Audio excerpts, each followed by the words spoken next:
హరే కృష్ణ. మనకు 16వ తేదీ శ్రీకృష్ణ జన్మాష్టమి. చాలా మందికి ఈ జన్మాష్టమి పండుగను ఎందుకు ఎట్లా జరుపుకోవాలా అనేటువంటి సందేహాలు ఉంటాయి. ప్రస్తుత సమాజంలో పండగ పర్వదినం అంటే ఇంతకు ముందు రోజుల్లో మామూలు రోజుల్లో ప్రాపంచికంగా జీవితాన్ని గడిపేసేవారు. ఆ పండగ రోజు ప్రాపంచికమైనటువంటిది పక్కన పెట్టి ఆధ్యాత్మిక ఉన్నతి కోసం ఆ పండగను వాళ్ళు జరుపుకునేటువంటి వారు. కానీ రాను రాను ఈ కలి యొక్క ప్రభావం వల్ల పండగ సక్సెస్ఫుల్ ఎప్పుడవుతుంది అంటే జనాల యొక్క సామాన్యమైనటువంటి అవగాహన కొత్త బట్టలు వేసుకొని కొత్త సినిమాకి వెళ్ళిపోతే పండగ చాలా సక్సెస్ఫుల్ అయిందని చెప్పి అనుకుంటూ ఉంటారు. కానీ అది కాదు. పండగను అంటే ఏదో పెద్దలు చెప్పినట్టుగా రామేశ్వరం పోయినా శనేశ్వరం పోనట్టు పండగ పర్వదినం రోజు కూడా పనికిమాలిన పనులు చేసి ఉపయోగం లేదన్నమాట.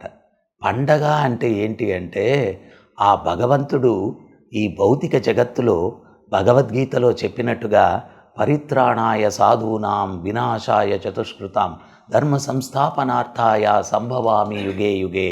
సాధువులను రక్షించడం కోసం, దుష్టులను శిక్షించడం కోసం, ధర్మాన్ని స్థాపించడం కోసం అఖిలాండకోటి బ్రహ్మాండ నాయకుడు ఆ దేవదేవుడు ఈ భూమి మీద అవతరిస్తూ ఉన్నాడు.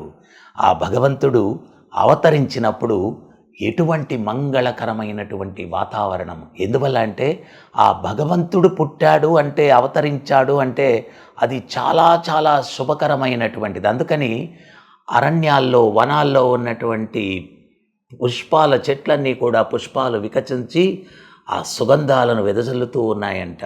నదులు నిండుగా ప్రవహిస్తూ ఉన్నాయంట. దేవతలందరూ కూడా దుందుబులు మోగిస్తున్నారంట. ఈ యొక్క దేవతలు, కిన్నెరలు వీళ్ళందరూ కూడా గానాలు చేస్తూ ఉన్నారు, నృత్యాలు చేస్తూ ఉన్నారు. మంగళకరమైనటువంటి వాతావరణం నెలకొనింది. మామూలు రోజుల్లో భక్తియుక్త సేవలు చేసేదానికన్నా ప్రత్యేకించి కృష్ణాష్టమి రోజు మనం భక్తియుక్త సేవలు చేస్తే కొన్ని వేల రెట్లు ఎక్కువ ఫలితాలని మనం పొందుతామన్నమాట. మామూలుగా ఏంటి అంటే షాప్స్లో కూడా పండగ ఆఫర్స్ అని పెడతారనమాట, మీరు ఒకటి కొంటే రెండు అని. అట్లాగే ఈరోజు ఒకసారి కృష్ణ అంటే 1000 రెట్లు, 10,000 రెట్లు, 1,00,000 రెట్లు ఫలితాలని మనం పొందేదానికి అవకాశం ఉంది. ఎందుకంటే ఆ యొక్క పర్వదినం యొక్క విశిష్టత అటువంటిది. ఆ దేవదేవుడు ఆయన అవతరించినటువంటి రోజు కాబట్టి. సో అందువల్ల మనం ఆ యొక్క చెరసాలలో మథురలో భగవంతుడు ఆ దేవకీ గర్భంలో ఆయన అవతరించాడు. దానికి ముందు బలదేవుడు ఆ దేవకీ గర్భంలో ఆయన ఉన్నాడు. ఆ యొక్క దేవకి యొక్క గర్భాన్ని ఆయన శుద్ధి చేశాడు అని చెప్పి బలదేవుడు అవతరించడం ద్వారా అని శాస్త్రాలు చెప్తాయి. ఆ బలదేవుడు ఆ రోహిణి యొక్క గర్భంలోకి మార్చబడతాడు. సో అందువల్ల దేవకీదేవి 7వ సంతానం ఆమెకు నష్టమైనట్టుగా చరిత్ర చెప్తుందన్నమాట. తర్వాత భగవంతుడు ఏ రకంగా అవతరించాడు? ఆయన ఒక సామాన్య బాలకుల్లాగా అవతరించలేదు. ఆయన ఎట్లా అవతరించాడు? శంకు చక్ర గదా పద్మాలతోటి, వైజయంతి మాలతోటి, ఈ యొక్క పట్టు పీతాంబరాలతోటి, వీటన్నిటితోటి ఆయన మొదట దర్శనమిచ్చాడనమాట. దర్శనం ఎందుకు ఆ రకంగా ఇచ్చాడు అంటే దేవకీదేవికి ఒక భరోసా ఇవ్వడానికి. నీ గర్భములో పుట్టినటువంటి పిల్లవాడు సామాన్యుడు కాదు, నీవు కంసుడు వధిస్తాడు అన్నటువంటి భయాన్ని నువ్వు చెందాల్సినటువంటి అవసరం లేదు అన్నటువంటి భరోసా ఇవ్వడం కోసము ఆయన శంకుచక్ర గదా పద్మాలతోటి ఆ దివ్యమంగళంగా ఆయన అవతరించాడు. తర్వాత దేవకీదేవి చెప్తుందంట, ఏ కన్నయ్య కృష్ణ, నీవు ఇట్లాగా అవతరించావు, నీవు దేవదేవుడిగా అవతరించావు, చతుర్భుజాలతో అవతరిస్తే నా భయాన్ని పోగొట్టడానికి నువ్వు ఈ రకంగా అవతరించావు. కానీ కంసునికి చతుర్భుజాలతో నువ్వు అవతరించావని తెలిస్తే ఆ దేవదేవుడే అవతరించాడని చెప్పి నీ మీద చర్య తీసుకుంటాడు కదా. అంటే అమ్మా నువ్వు ఆ దృష్టితో ఆలోచించావా అన్నాడంట భగవంతుడు. మరి ఇంకేంటి నాయనా అంటే, అట్లయితే ఏం చేయమంటావంటే ద్విబాహువులతో మారిపోనాయనా అనిందంట. అంటే సామాన్యుడు అనుకుంటాడు అప్పుడు కృష్ణుడు 4 భుజాలతో నువ్వు అవతరిస్తే దేవదేవుడు అని చెప్పి నీ మీద చర్య తీసుకుంటాడంటే అప్పుడు ద్విబాహువులతోటి సహజ సుందరమైనటువంటి శ్యామ సుందరునిగా భగవంతుడు రూపాంతరం చెంది ఆయన యొక్క దివ్యమైనటువంటి యోగమాయ యొక్క ప్రభావంతో ఆ యొక్క సంకెళ్ళు తొలగిపోయాయి, ఆ తలుపులు తెరుచుకున్నాయి. ఆ వసుదేవుడు ఆ కృష్ణుణ్ణి తీసుకొని బృందావనానికి తీసుకుని వెళ్ళాడు. ఆ దారిలో కూడా ఎంతో మంగళకరమైనటువంటి యమునను దాటాలన్నమాట. దాటుతూ ఉంటే యమున మార్గాన్ని ఇచ్చింది. కానీ ఈయన వెళ్తూ ఉంటే పైకి పొంగుతూ ఉందంట. దానికి కారణం ఏంటి అంటే ఆ యమున అనుకునిందంట ఆ బాలకృష్ణుని యొక్క పాదపద్మములు స్పృశించాలా అని. సో భగవంతుడు మెల్లిగా ఒక పాదాన్ని ఆ బుట్టలో నుంచి బయటకు వేలాడేశాడంట. అప్పుడు ఆ యమున ఆయన పాదపద్మాలను స్పృశించిన తర్వాత తన్మయత్వంతో శాంతించి మార్గాన్ని ఇచ్చిందనమాట. అక్కడికి వెళ్ళి యోగమాయ ఆమె యశోద పుత్రికగా జన్మించింది. ఆ వసుదేవుడు తీసుకుని వెళ్తూ ఉంటే మేఘాలు నిండు మేఘాలంట. ఆ కృష్ణుని యొక్క దివ్యమంగళ బాల రూపాన్ని చూసి వాళ్ళు కరిగిపోయే, వర్షం ఎందుకు వచ్చిందంటే ఆచార్యులు దానికి వర్ణిస్తున్నారు. వాళ్ళు మేఘాలు కరిగిపోయే ఆ కృష్ణుని యొక్క రూప లావణ్యాన్ని చూసి వాళ్ళు కరిగిపోయారంట, కరిగిపోయి వర్షించారంట. అందువల్ల వర్షం పడిందంట.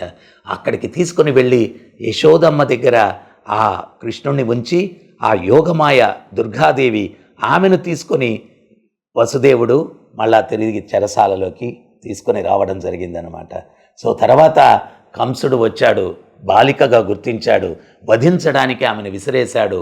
ఆమె ఆకాశంలో ఎగిరిపోతూ అశరీరవాణి చెప్పింది. ఏమనిందంటే భవిష్యవాణి చెప్పింది.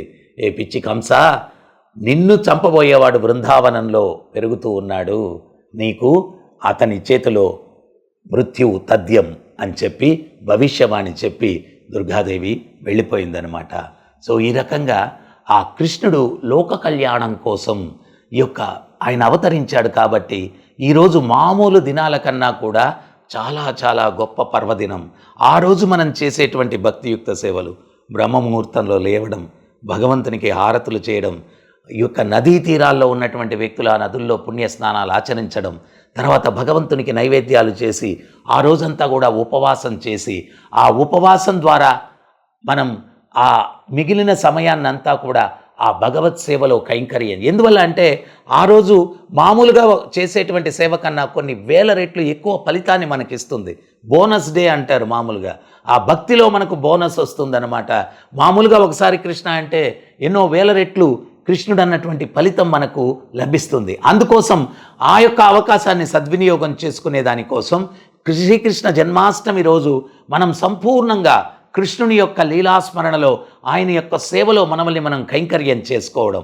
ఒక 4 ఇళ్ళు ఉంటే అక్కడ కృష్ణుని యొక్క బాల్యలీలను మనం మనన చేసుకునేదానికి ఉట్లోత్సవాన్ని చేసుకోవడము, తర్వాత భగవంతుని యొక్క లీలలు పిల్లల ద్వారా, నృత్యాల ద్వారా మనం వాటిని జరుపుకొని ఆ కృష్ణుని యొక్క లీలలను మనన చేసుకోవడము, కృష్ణుని యొక్క నామ సంకీర్తన చేయడము, తర్వాత కృష్ణుడు ప్రపంచానికి ఇచ్చినటువంటి దివ్య జ్ఞానం భగవద్గీత. ఆ భగవద్గీత ఆదిశంకర్ల వారు కూడా చెప్తారనమాట. ఏకో దేవం దేవకీ పుత్ర ఏవం, ఒకే ఒక దేవుడు, అది దేవకీ పుత్రుడైనటువంటి కృష్ణుడు. ఏకో శాస్త్రం దేవకీ పుత్ర ఏవ గీతం, ఒకే ఒక శాస్త్రం, అది దేవకీ పుత్రుడు చెప్పినటువంటి భగవద్గీత. ఏకో మంత్రం తస్య నామాని అని, ఒకే ఒక మంత్రం, అది ఆ కృష్ణుని యొక్క నామం.